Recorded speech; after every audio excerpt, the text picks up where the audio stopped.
Hello दोस्तों, आज हम लोग सीखेंगे शिक्षण विधियाँ, विभिन्न तकनीक।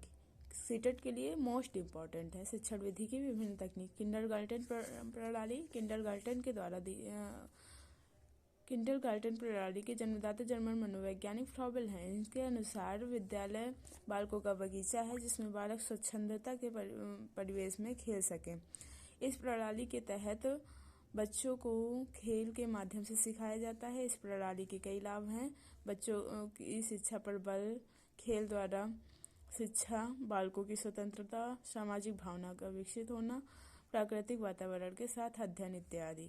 प्रोजेक्ट परियोजना विधि। प्रोजेक्ट शिक्षा का जनक किलपैट्रिक को माना जाता है। इसके अंतर्गत विभिन्न विधियों का प्रयोग होता है।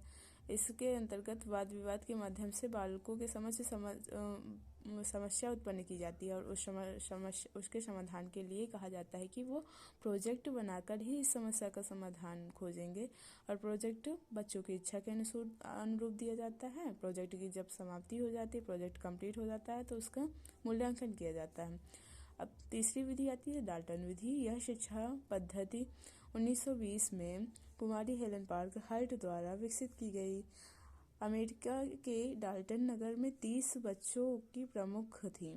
ये जो कुमारी हेलन पार्कर हार्ट थी वो 30 बच्चों की प्रमुख थी, जो आयु तथा योग्यता में एक दूसरे के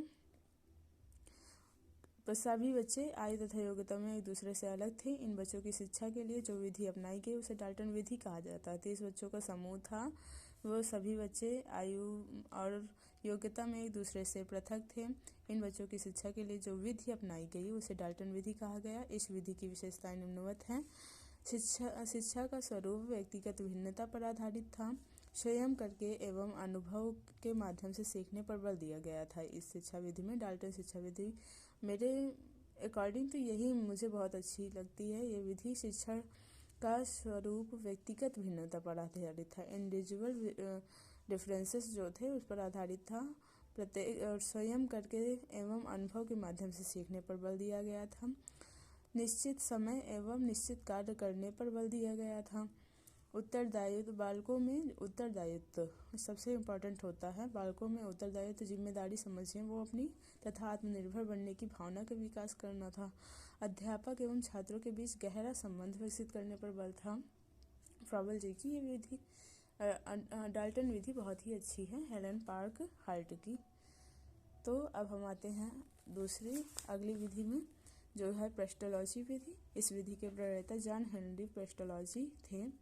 इन्होंने शिक्षा को मनोवैज्ञानिक रूप दिया तथा इनका बल शिक्षा शास्त्र पेडागोजी पर था। शिक्षा शास्त्र पेडागोजी पर था। अध्यापक को यह पता होना चाहिए कि बच्चे को कैसे पढ़ाना है, बच्चे किस आयु में सीखते हैं तथा किस विधि से अधिक सीखते हैं। शिक्षण विधि की अन्य विधियां हैं जैसे व्याख्यान विधि, लेक्चर मेथड, परिचर्चा विधि, निरूपण विधि तथा ह्यूरिस्टिक विधि, अन्वेषण, खोज आदि आती हैं। धन्यवाद।